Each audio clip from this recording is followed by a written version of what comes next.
श्री कृष्ण जगत का आकर्षण करते हैं, परंतु माता पिता की सेवा करने वाला तो परमात्मा का भी आकर्षण करता है और कहता है आज जाओगे तो वापस फिर आना पड़ेगा।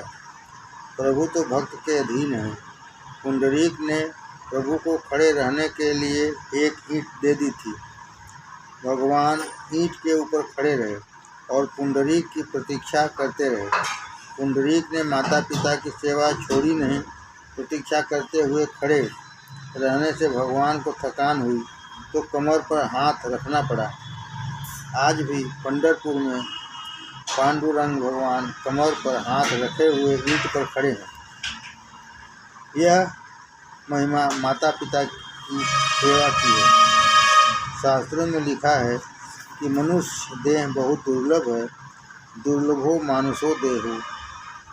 कारण कि धर्म, अर्थ, काम और मोक्ष ये चारों पुरुषार्थ सिद्ध करने वाला हमारा यह मनुष्य शरीर ही है और यह शरीर माता पिता ने दिया है। माता पिता का यह ऋण माथे पर है। माता पिता ने बालकों के लिए बहुत कष्ट सहन किए हैं, परंतु आजकल बहुत से लोग स्त्री का पक्ष लेकर माता पिता का अपमान करते हैं। शास्त्र कहते हैं कि माता पिता का अपमान करने वाला कभी सुखी नहीं रहता। राम जी का ऐसा नियम था कि माता पिता को किसी दिन भी सम्मुख उत्तर नहीं दिया। वृद्धावस्था में माता पिता से कदाचित कोई भूल हो जाए तो सम्मुख उत्तर नहीं देना। बार बार उनका वंदन करो, उनका सम्मान करो और पीछे विवेक से समझाओ। वृद्ध को जो सम्मुख उत्तर देता है उसको शाप मिलता है। वृद्ध का हृदय बहुत कोमल होता है। सम्मुख उत्तर मिलता है तो उनको ऐसा लगता है कि इसने हमारा अपमान किया है। तुम सुखी होना चाहो तो अपने माता पिता को सम्मुख उत्तर न देना। कितने ही छोकरे तो माता पिता से ऐसा कहते हैं कि तुम को कोई खबर नहीं, तुम कुछ न जानते हुए भी बोलते हो। मैं कहता हूँ वैसा करो। छोकरे ऐसा बोलते हैं तो माँ बाप को कैसा लगता है? तुमको अच्छा लगे चाहे न लगे, अपने माता पिता की आज्ञा में रहोगे तभी तुम्हारा कल्याण होगा।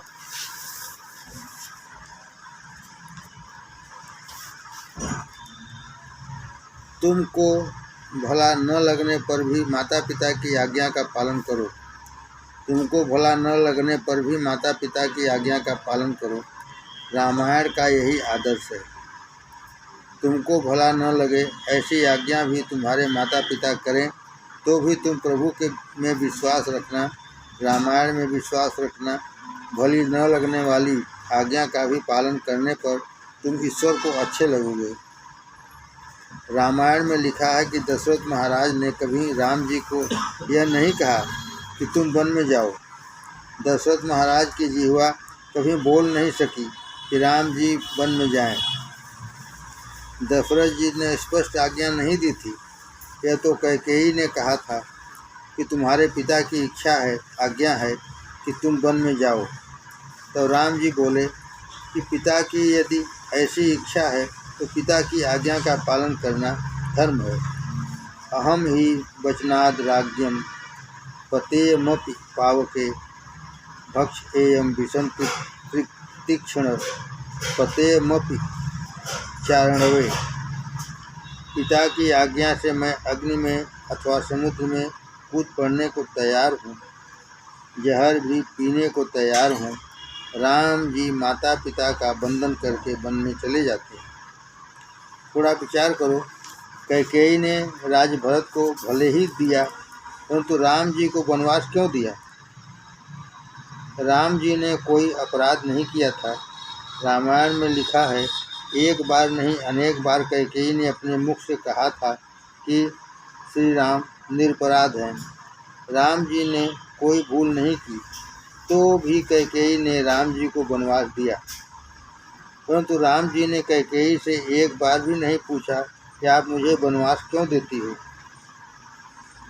माता पिता की आज्ञा है। प्रभु को खबर मिली तो उन्होंने तुरंत आज्ञा का पालन किया। राजा दशरथ ने प्रत्यक्ष आज्ञा नहीं दी थी, केवल कैकेयी के कहने मात्र से ही राम जी वन में चले गए। कैकेयी की आज्ञा उचित है या अनुचित है, राम जी ने इसका कुछ भी विचार नहीं किया। राम जी तो मानते हैं कि मैं अपने माता पिता के अधीन हूँ। नास्ति शक्ति पितुर्वाक्यम समतिक्रमितुम मम। सर्वसमर्थ राम जी कहते हैं कि पिताजी की आज्ञा का उल्लंघन करने की मुझ में शक्ति नहीं। श्री रामचंद्र जी की श्री मातृ पितृभक्ति करने वाला जगत में कोई दिखाई नहीं देता। ऐसा आदर्श जगत में किसी जगह नहीं मिलेगा। रामचंद्र जी की मातृ पितृ भक्ति अनन्य है। श्री रामचंद्र जी का बंधु प्रेम। राम जी का बंधु प्रेम ही अलौकिक है। ऐसा बंधु प्रेम भी जगत में कहीं देखने को नहीं मिलेगा। महाराज दशरथ ने जब राम जी का राज्याभिषेक करना निश्चित किया तो राम जी ने लक्ष्मण से कहा, निमित्त मात्र में वाहम करता भोक्ता तुमेव ही मम तुम ही वही प्राणो नात्र कार्याम विचारणा और जीवितम चापि राज्यम च त्वदर्थ भी कामये। लक्ष्मण, यह राज्य तुम्हारा है, इसके कर्ता भोक्ता तुम ही हो, मैं तो निमित्त मात्र हूँ। लक्ष्मण, तुम तो मेरे बाह्य प्राण हो, मेरी दूसरी अंतरात्मा हो। यह जीवन और यह राज्य तुम्हारे ही लिए। राम जी वन में पधारे तथा राम जी के पीछे पीछे लक्ष्मण भी चल पड़े। इसमें क्या आश्चर्य है? थोड़ा विचार करो। कैकेयी ने वनवास तो राम जी को दिया था, लक्ष्मण जी को नहीं दिया था। फिर भी राम जी वन में पधारे तो लक्ष्मण जी माता पिता और पत्नी का त्याग करके बड़े भाई के पीछे वन में गए। राम जी का प्रेम ही ऐसा है कि राम वियोग में लक्ष्मण अयोध्या में रह ही नहीं सकते। लक्ष्मण पत्नी को छोड़ सकते हैं, माता पिता का त्याग कर सकते हैं, राजमहल के सुख का त्याग कर सकते हैं, परंतु बड़े भाई को नहीं छोड़ सकते। राम वियोग लक्ष्मण से सहन नहीं होता। यहाँ राम हैं वहीं लक्ष्मण जी भी हैं। राम जी ने खेल कूद में भी छोटे भाइयों का दिल कभी नहीं दिखाया। खेल में भी उन्होंने कभी अपने को नहीं जिताया, जानबूझकर पराजय ही ली। राम जी ऐसी रीत से खेलते थे कि राम जी की हार हो और लक्ष्मण भरत की जीत हो। खेल में भी उन्होंने कभी लक्ष्मण भरत को नाराज नहीं किया। राम जी विचारते हैं कि भरत मेरा भाई है, मेरे भाई की हार मेरी हार है, मेरे भाई की जीत मेरी जीत है। कौशल्या से रामचंद्र जी कहते हैं, माँ, मेरा भाई भरत छोटा है परंतु बहुत होशियार है। माँ, हम खेलते रहे तो मेरी हार हो गई और मेरा भरत जीत गया। भरत जी की आंखें सजल हो जाती हैं और वो कौशल्या माँ से कहते हैं,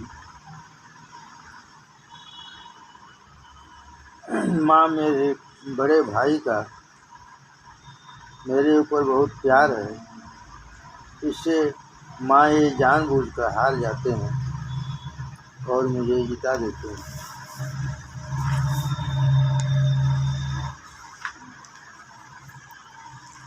हारे खेल जिताओ ही मोही। राम जी ने जगत को बंधु प्रेम का आदर्श बताया है। कैकेयी ने जब कहा कि मैं भरत को राज्य देती हूँ, तुम वन में जाओ, तो छोटे भाई भरत को गद्दी मिलने की बात से राम जी को बहुत आनंद हुआ। राम जी ने कैकेयी से कहा, माँ, मुझे राजा नहीं बनना, मेरा भाई भरत गद्दी पर बैठे, मेरा भाई राजा बने, मेरा भाई बहुत सुखी हो, इसमें मैं बहुत राजी हूँ। मेरे भाई का सुख ही मेरा सुख है, भाई का दुख ही मेरा दुख है। माँ, तुम्हारी आज्ञा हो तो 14 वर्ष तो क्या, मैं आजीवन वन में रहने को तैयार हूँ। जैसा प्रेम श्री राम जी का है वैसा ही प्रेम श्री भरत जी का है। लोग तो कहते हैं कि राम जी के प्रेम से भी भरत जी का प्रेम श्रेष्ठ है। भरत जी ने मिला हुआ राज्य भी छोड़ दिया। भरत जी कहते हैं, गद्दी के मालिक मेरे बड़े भाई हैं, मैं तो उनका सेवक हूँ। गद्दी मिली परंतु भरत जी ने ली नहीं। गद्दी के ऊपर उन्होंने चरण पादुका पधरा दी और आप तप करते रहे। महात्मा तो यहाँ तक कहते हैं कि राम जी की तपश्चर्या से भरत जी की तपश्चर्या महान है। राम जी वन में तप करें, इसमें क्या आश्चर्य है। भरत जी तो राजमहल में तप करते हैं। वन में तप करना सरल है, परंतु राजमहल में अथवा बंगले में तप करना बहुत कठिन है। भरत जी का नियम था कि आंगन में कोई साधु ब्राह्मण या गरीब आता तो उसको बड़े प्रेम से भोजन कराते, परंतु 14 वर्ष तक उन्होंने स्वयं अन्न ग्रहण नहीं किए। बड़े भाई जब वन में कंदमूल फल खाएं तो स्वयं का भोजन करना भरत जी को अनुचित लगता था। भरत जी का प्रेम अति दिव्य है। राम जी की सेवा में तो सीता जी और लक्ष्मण जी रहते हैं। भरत जी किसी की सेवा लेते नहीं। राम जी वन में उषा की शैया पर शयन करते हैं। इधर भरतलाल को बहुत नींद आती है तो धरती के ऊपर ही शयन कर लेते हैं। भरत जी राम जी की पादुका पर दृष्टि रखकर सतत जप करते रहते हैं। भरत जी की तपश्चर्या अलौकिक है। भरत जी की निष्ठा है कि मेरे राम जी घर पधारें, श्री राम भोजन करें, मैं उन्हें अपनी आँखों से देखूं, इसके पश्चात ही मैं भोजन करूं। तुम छोटे भाई पर बहुत प्रेम रखोगे तो वह भी तुम्हारे प्रति प्रेम रखेगा। तुम छोटे भाई पर बहुत प्रेम रखोगे तो वह भी तुम्हारे प्रति प्रेम रखेगा। तुम कपट करोगे तो एक दिन वह भी तुम्हारे साथ कपट करेगा। दोनों में ईश्वर एक ही है। शरीर अलग अलग है, परंतु प्रत्येक शरीर में रहने वाला ईश्वर तत्व एक ही है। जगत में राम राज्य कैसे होगा यह तो परमात्मा जाने। आज तो राम राज्य के पहले सर्वत्र काम का साम्राज्य व्याप्त है। आज तो राम राज्य के पहले सर्वत्र काम का साम्राज्य व्याप्त है। जब तक मनुष्य की छाती पर काम और स्वार्थ चढ़े बैठे हैं तब तक राम राज्य की संभावना नहीं। परंतु तुम अपने घर में अवश्य राम राज्य ला सकते हो। बड़ा भाई राम हो सकेगा तो छोटे भाई निश्चय ही भरत या लक्ष्मण हो सकेंगे। शुद्ध भाव से तुम अपने भाई के साथ प्रेम करो तो तुम्हारा भाई भी वैसे ही शुद्ध भाव से तुम्हारे प्रति प्रेम रखेगा। परंतु आजकल तो बड़ा भाई रावण जैसा होता है और छोटा भाई कुंभकर्ण जैसा होता है। परंतु आजकल तो बड़ा भाई रावण जैसा होता है और छोटा भाई कुंभकर्ण जैसा होता है। कितने ही लोग ऐसे होते हैं कि दूसरों के साथ तो प्रेम करते हैं परंतु भाई को धोखा दे देते हैं, भाई के साथ कपट करते हैं। परेषु मैत्री स्वजनेषु वैरम पश्यन्तु लोकाः कलिकौतुकानि। कलयुग की यह महिमा है। मनुष्य पराये के साथ प्रेम करता है परंतु अपने भाई के साथ नहीं। कलयुग की यह महिमा है कि मनुष्य पराये के साथ प्रेम करता है परंतु अपने भाई के साथ नहीं। पैसे के कारण अथवा किसी दूसरे कारण से अथवा बिना कारण ही मनुष्य भाई भाई में बैर खड़ा करता है। दूसरों को धन का भोग देता है परंतु भाई के लिए वह देने को तैयार नहीं। दूसरों को धन का भोग देता है परंतु भाई के लिए वह देने को तैयार नहीं है। एक गांव में ऐसा अनुभव हुआ। एक सेठ आए, मुझसे कहने लगे, महाराज मुझे कोई ऐसा मंत्र दो कि जिससे मेरी जीत हो। सेठ बहुत उदार थे, बहुत दान पुण्य करते थे। उनसे मैंने पूछा, तुम्हारी क्या इच्छा है, किससे तुम अपनी जीत चाहते हो? सेठ ने कहा, मैंने दावा किया है उसमें जीत हो, ऐसी इच्छा है। मैंने पूछा, किसका दावा है, किसके ऊपर है? सेठ ने कहा, मैंने भाई पर दावा किया है। मुझे कहना पड़ा, तुम्हारी बुद्धि बहुत बिगड़ी है, मेरे पास ऐसा कोई मंत्र नहीं। जो भाई के ऊपर दावा करता है, जो भाई के साथ कपट करता है, जिसको भाई में भगवान नहीं दिखते, वह भगवान की भक्ति क्यों करता है? जो भाई के ऊपर दावा करता है, जो भाई के साथ कपट करता है, जिसको भाई में भगवान नहीं दिखते, वह भगवान की भक्ति क्यों करता है? अरे भगवान तो प्रत्यक्ष दिखते नहीं, भगवान की भावना रखनी पड़ती है। जो परमात्मा प्रत्यक्ष दिखता नहीं, उस परमात्मा की भक्ति करना सहज नहीं, बहुत कठिन है। परंतु भाई तो प्रत्यक्ष दिखता है, प्रत्यक्ष दिखे उसको धोखा दे, प्रत्यक्ष उसके साथ कपट करे, तो अप्रत्यक्ष परमात्मा की वह क्यों सेवा पूजा करता है? और कदाचित करता हो तो उसकी भक्ति भगवान स्वीकार करते नहीं। जिसको घर में रहकर भक्ति करनी है, वह तो घर के एक एक जीव में ईश्वर का भाव रखता है। घर में जितने जीव हैं वे सभी प्रभु के स्वरूप हैं। मेरा भाई भी भगवान का अंश है। मेरे घर में जो देव हैं वे प्रभु के अंश हैं। ऐसी साधना रखे तो भक्ति हो सकती है।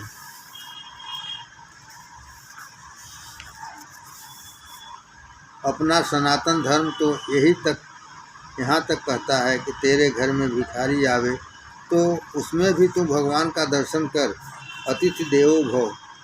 भिखारी को तुच्छ न गिनो, भिखारी हल्का है ऐसा न मानो। भिखारी हल्का नहीं, वह भी भगवान का स्वरूप ही है। कितने ही लोग ऐसे होते हैं कि घर में जो वस्तु बिगड़ जाए, सड़ जाए अथवा किसी को भाती न हो तो उसे भिखारी को बुलाकर कृष्णार्पण कर देते हैं। तुमको जो चीज़ सुहाती न हो उसको किसी को मत दो। भिखारी भी भगवान का अंश है। जब कुछ दो तब प्रभु का स्मरण करके दो। भगवत भाव रखकर दोगे तो भी दान सार्थक होगा। दान लेने वाला हल्का है ऐसा समझकर दोगे तो वह दान सफल नहीं होगा। भिखारी भीख नहीं मांगता, वह तो अपने को एक अमूल्य बोध देने के लिए आता है। भिखारी भीख नहीं मांगता, वह तो अपने को एक अमूल्य बोध देने के लिए आता है। वह उपदेश देता है कि पूर्व जन्म में मैंने किसी को दिया नहीं, इसलिए मेरी यह दशा हुई है, इससे मैं दरिद्र हुआ हूँ। तुम यदि नहीं दोगे तो पीछे तुम्हारी भी यही दशा होगी। यह उपदेश देता है कि पूर्व जन्म में मैंने किसी को दिया नहीं, इसलिए मेरी यह दशा हुई है, इसी से मैं दरिद्र हुआ हूँ। तुम यदि नहीं दोगे तो पीछे तुम्हारी भी बुद्धि, तुम्हारी भी दशा यही होगी। भिखारी में भी भगवत भाव रखो। परमात्मा कभी दरिद्र नारायण के रूप में, कभी साधु के रूप में, कभी ब्राह्मण के रूप में, तो कभी दीन दुखी के रूप में, किसी न किसी रूप में एक आध समय तो प्रत्येक जीव के पास आते हैं। परंतु प्रभु जब मिलने आते हैं तो जीव गाफिल होता है। इससे प्रभु के सामने देखता भी नहीं। इससे भगवान को बहुत बुरा लगता है। ज्ञानी महापुरुष कहते हैं ईश्वर का कोई रूप नहीं। वैष्णव भक्त कहते हैं जगत में जितने रूप दिखाई देते हैं वे सब भगवान के हैं। इस जगत में जितने नाम रूप हैं, जितने जीव हैं, वे सब भगवान के ईश्वर के रूप हैं। ईश्वर का कोई एक निश्चित स्वरूप नहीं है, इसीलिए उनका रूप नहीं है, ऐसा कहते हैं। ईश्वर अनेक रूप धारण करते हैं। परमेश्वर किसी भी स्वरूप में आते हैं, इसलिए किसी का भी तिरस्कार न करो। परमेश्वर किसी भी स्वरूप में आते हैं, इसीलिए किसी का भी तिरस्कार न करो। किसी के प्रति कुभाव न रखो, सब में भगवत भाव रखे, तभी व्यक्ति घर में रहकर भक्ति कर सकता है। सबको मान दो, कोई भी अपेक्षा रखे बिना जहाँ तक बने सबके साथ प्रेम करो। अपेक्षा रखकर किया हुआ प्रेम रुलाता है। स्वार्थ भाव से प्रेम न करो। सब में हमारे भगवान विराजे हुए हैं, ऐसे निरपेक्ष शुद्ध भाव से सबके साथ प्रेम करो। सबको मान दो, परंतु प्रेम और मान मांगना कभी नहीं। सबको मान दो, परंतु प्रेम और मान मांगना कभी नहीं। मनुष्य का जन्म दूसरों को सुखी करने के लिए है। बहुत बार मनुष्य परोपकार में शरीर घिसाता है, परंतु उसको ऐसा लगता है कि लोगों ने मेरी कद्र नहीं की। अरे लोगों ने भगवान की भी कद्र कहाँ की थी। राम राज्य में राम की कद्र लोगों ने नहीं की। कद्र कोई मनुष्य कर नहीं सकता। मानव स्वार्थी है, परंतु प्रभु को दृष्टि में रखकर किए हुए सत्कर्मों की कद्र प्रभु के दरबार में अवश्य होगी। इस संसार में कोई अपेक्षा न रखो, इस संसार से कोई अपेक्षा न रखो। मनुष्य मान मांगता है परंतु मान देता नहीं। मनुष्य मान मांगता है परंतु मान देता नहीं। जिनकी ऐसी इच्छा होती है कि मुझे मान मिले, वे मान मिलने लायक नहीं। सबको मान दो। मान दान सबसे श्रेष्ठ है। किसी का तिरस्कार न करो, किसी का तनिक भी अपमान न करो। तुम सबके साथ शुद्ध भाव से प्रेम करोगे तो लोग भी तुम्हारे साथ प्रेम करेंगे। तुम किसी जीव को धोखा दोगे तो खूब याद रखो, कोई जीव तुम्हारे साथ भी कपट करेगा। जो दूसरों को धोखा देता है वह किसी दिन संसार में धोखा खाता है। जो किसी को भी धोखा नहीं देता वह किसी भी दिन धोखा नहीं खाता। कपट करने वाले के मन में निरंतर अशांति रहती है। व्यवहार में छल कपट बहुत बढ़ गया है, इसलिए मनुष्य की शांति नष्ट हो गई है। जिसका व्यवहार अतिशय शुद्ध होता है उसके पास भले ही कुछ भी न हो, पर उसको शांति मिलती है। छल कपट करने से थोड़ा लाभ हुआ ऐसा कदाचित तुमको लग सकता है, परंतु यह तुम्हारी भूल है। तुम इस प्रकार शांति गंवा बैठोगे। पाप और पारा तुमको कोई बचा नहीं सकता, यह बाहर फूटते ही हैं। पाप सदैव छिपता नहीं। भाई को धोखा दिया, किसी के साथ कपट किया तो यह आज नहीं तो 2-4 साल में किसी दिन तो अवश्य प्रकट हो जाएगा। तुम कल्याण चाहते हो, शांति चाहते हो तो धर्म पालो, धर्म की मर्यादा में रहो। श्री रामचंद्र जी ने जगत में धर्म का आचरण करके बताया है। श्री रामचंद्र जी का औदार्य। श्री राम गुणार्णव है, सद्गुणों के समुद्र के समान हैं। श्री राम का एक एक गुण दिव्य और अनन्य है। श्री राम का एक अनुपम गुण है उदारता। श्री राम अति उदार हैं। राम जी के समान कोई उदार हुआ नहीं, होगा भी नहीं। जगत में जीव तो क्या, स्वर्ग में देवता भी किसी को देते हैं तो अपने लिए कुछ रख कर देते हैं। श्री रामचंद्र जी जिसको देते हैं उसमें ऐसा विचार नहीं करते हैं कि मैं बहुत दूंगा तो मेरे पास क्या रहेगा। रामायण में वर्णन आता है कि श्री राम रावण को अयोध्या का राज देने को तैयार हो गए थे। लंका में रावण ने विभीषण का बहुत अपमान किया। इस कारण विभीषण ने जब लंका का त्याग किया तब एक क्षण के लिए उसके मन में ऐसा संकल्प हुआ कि आज तो भले ही मेरा अपमान हुआ है, लंका छोड़कर मुझे जाना पड़ रहा है, परंतु मैं राम जी की शरण में जाऊंगा तो मुझे लगता है कि राम जी रावण को मारने के बाद मुझे ही लंका की गद्दी पर बैठावेंगे। श्री राम अति उदार हैं, इसलिए जब मैं लंका में वापस आऊँगा तो राजा बनकर आऊँगा।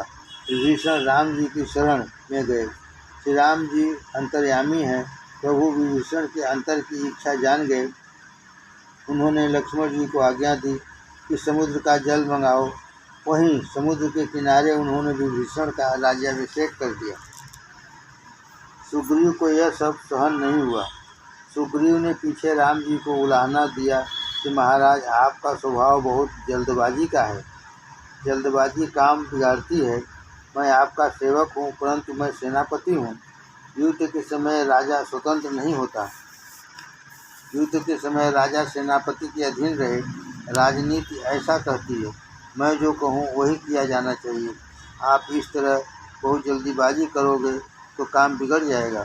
अभी तो आपको समुद्र के ऊपर सेतु बंधन करना है, लंका में जाकर रावण के संग युद्ध करना है। रावण कोई साधारण योद्धा नहीं, महान वीर है। इतनी अधिक जल्दी करने की क्या जरूरत थी। आज ही विभीषण शरण में आया और आज ही आपने लंका के राज्य का राज्याभिषेक कर दिया। यह ठीक नहीं। प्रभु ने मंद हास्य किया और सुग्रीव से कहा, भाई अब जो हो गया सो हो गया। भले ही मैं जल्दबाज हूँ, परंतु विभीषण को लंका का राज दे दिया सो दे दिया। अब तो उसमें फेर फार संभव नहीं। सुग्रीव ने कहा, महाराज आपसे बड़ी भूल हुई है। आज तो विभीषण शरण में आया है और आपने उसे लंका का राज दे दिया। संभव है कदाचित 2-4 दिन पीछे रावण भी बुद्धि सुधरे और वह आपकी शरण में आवे और सीता जी को समर्पण करे, तो क्या करोगे। लंका का राज्य तो आप विभीषण को दे चुके हैं। अब रावण शरण में आवे तो कल आप रावण को क्या दोगे। आपके पास क्या है। क्या विभीषण को गद्दी से उतारोगे। राम जी ने सुग्रीव से कहा, भाई मैं भूलता हूँ तब बहुत विचार करके भूलता हूँ। रामो द्विनार्भी भाषते। राम एक वचनी है, एक ही वचन बोलता है तो विचार कर बोलता है। अभी अयोध्या की गद्दी खाली पड़ी है। पिताजी द्वारा यह गद्दी भरत को दी हुई है, परंतु मेरा भाई भरत इस पर बैठा नहीं है। उसने मेरी पादुका उस पर स्थापित कर रखी है। भरत मेरे कहे में है, मैं उसको समझाऊंगा। मुझको राक्षसों के साथ कोई युद्ध करना नहीं है। मेरी ऐसी इच्छा नहीं है कि मैं राक्षसों का संहार करूं। रावण शरण में आए तो मैं रावण को अयोध्या की गद्दी पर बैठाकर अपने हाथ से उसका तिलक करूंगा और उसका राज्याभिषेक करूंगा और संपूर्ण जीवन वन में व्यतीत करूंगा। जो आओ सो रावण शरणागत करी हेत, तो मारो अयोध्या आपीस एने वैभव राज समेत। हूँ करीस तब बनमा जाई, राज कर से रावण राय। पण विभीषण ने जे लंका, आपी ते मिथ्या नव थाय। श्री राम तो रावण को अयोध्या का राज देने को तैयार हो गए हैं। प्रभु जब देते हैं तो जीव की योग्यता का भी बहुत विचार नहीं करते।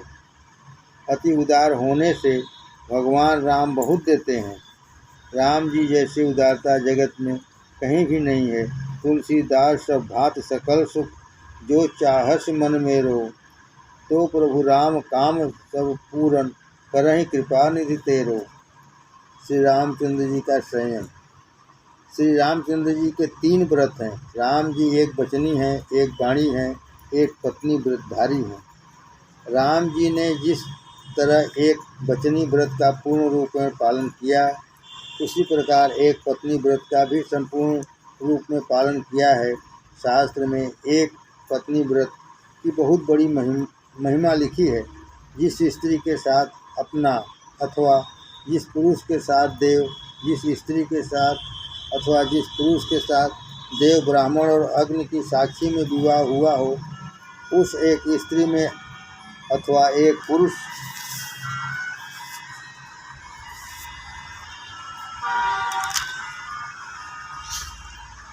पुरुष में काम भाव रखकर धर्म की मर्यादा में रहकर जो काम सुख भोगता है, जिसका मन एक जगह स्थिर है, एक में ही जो काम केंद्रित करता है तथा अन्य सब स्त्री पुरुषों को निष्काम भाव से सीताराम जी की भावना से भगवत भाव से देखता है, वह गृहस्थ होता हुआ भी साधु है। वह काम सुख भोगने पर भी ब्रह्मचारी है। बिगड़े हुए मन को एक खूंटे से बांधने के लिए विवाह होता है। विवाह काम का विनाश करने के लिए है। बिगड़े हुए मन को एक खूंटे से बांधने के लिए विवाह होता है। विवाह काम का विनाश करने के लिए है। काम ईश्वर की तरह सर्वव्यापक होने की इच्छा रखता है। सुंदरता दिखाई दी, काम उत्पन्न हुआ। इस काम भाव को एक जगह संकुचित करके काम को भोग कर उसका विनाश करना यह विवाह का प्रयोजन है। विवाह में भोग मुख्य नहीं अपितु त्याग मुख्य है। इसी से तो विवाह धार्मिक संस्कार कहा गया है और पत्नी को धर्म पत्नी कहा गया है, भोग पत्नी नहीं कहा। काम का विकास नहीं विनाश दाम्पत्य जीवन का आदर्श है। काम का विकास नहीं विनाश दाम्पत्य जीवन का आदर्श है। तुलसीदास जी महाराज का चरित्र तुम जानते होगे। चरित्र में लिखा है कि तुलसीदास जी महाराज पत्नी में बहुत आसक्त थे। तुलसीदास जी महाराज पत्नी में भले ही आसक्त रहे होंगे, परंतु महाराज का जिस स्त्री के साथ विवाह हुआ था उस एक ही स्त्री में उनकी आसक्ति थी। जगत की अन्य सब स्त्रियों को वे मातृभाव से देखते थे। उनका मन पवित्र था, केवल एक पत्नी में अति आसक्ति थी। पत्नी को पीहर भी नहीं जाने देते थे। एक दिन पत्नी की माँ के यहाँ से बुलावा आया। माँ बहुत याद करती थी। महाराज घर में नहीं थे। संदेश देकर महाराज की पत्नी पीहर चली गई। महाराज घर आए तो खबर मिली कि पत्नी पीहर गई है। महाराज से पत्नी का वियोग सहन नहीं हुआ। वे पत्नी से मिलने के लिए मध्य रात्रि में ससुराल जा पहुँचे। चौमासे वर्षा ऋतु की भयंकर रात्रि थी।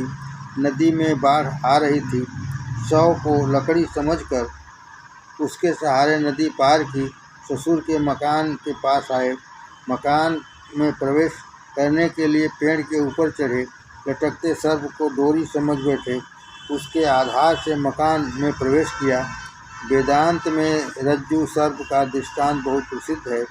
अंधकार में अज्ञान में मनुष्य डोरी को सर्प समझ बैठता है, मिथ्या को सत्य समझ लेता है।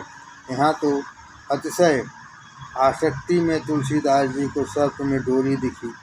तुलसीदास जी बहुत कष्ट सहन करके संकट पार करके पत्नी के पास पहुँचे। पत्नी को आश्चर्य हुआ। उसने चेतावनी दी, हाड़ मांस की देह मम तापर जितनी प्रीत, तिसु आधी जो राम प्रति अवश्य मिटहि भव भीत। इस शरीर में क्या सुंदर है। शरीर तो हाड़ मांस का लोथड़ा है। इस शरीर से मिलने के लिए तुमने इतना कष्ट उठाया। जितनी आसक्ति मुझ में रखते हो उससे आधी राम जी में रखो तो तुम्हारा कल्याण हो जाए। जहाँ थोड़ा उपदेश किया कि तुलसीदास जी को ज्ञान हुआ। जितनी आसक्ति पत्नी में थी उतनी प्रभु में हो गई। जो अनेक में आसक्त है वह किसी दिन भी भक्ति नहीं कर सकता। मन को एक ही स्त्री में एक ही पुरुष में रखने के लिए विवाह है। सुंदर वस्तु देखते ही मन बिना कारण कूदने लगता है। मन को ऐसी कुरेद पड़ी हुई है कि सुंदर वस्तु देखते ही उसके पीछे दौड़ता है, उसका चिंतन करता है। अनेक बार मन यह समझता है कि मैं जिसका चिंतन करता हूँ वह मुझे मिल नहीं सकेगी। ऐसा विश्वास होने पर भी मन उसी का चिंतन करता है, पाप करता है।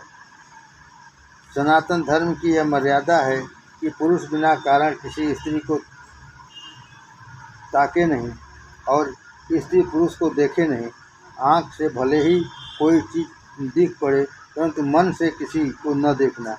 स्त्री पर पुरुष का चिंतन करे या पुरुष पर स्त्री का चिंतन स्मरण करे, यह व्यभिचार जैसा ही पाप है। इसकी बहुत सज़ा मिलती है। कुछ लोग ऐसा समझते हैं कि शरीर से पाप करे तो भी सज़ा मिलती है, मन से पाप करे उसकी सज़ा मिलती नहीं। कारण कि मन का पाप कोई देख नहीं सकता है, यह खोटी समझ है। मन से किए हुए पाप की भी सज़ा होती है। सर्वशक्तिमान ईश्वर सबको देख रहा है। वह तो शरीर की भी जानता है और मन की भी जानता है। मन से किए हुए पाप की खबर जगत को भले ही न हो परंतु ईश्वर को अवश्य मिल जाती है। तन के और मन के पापों को देखने वाला और उसकी सज़ा देने वाला ईश्वर बैठा है।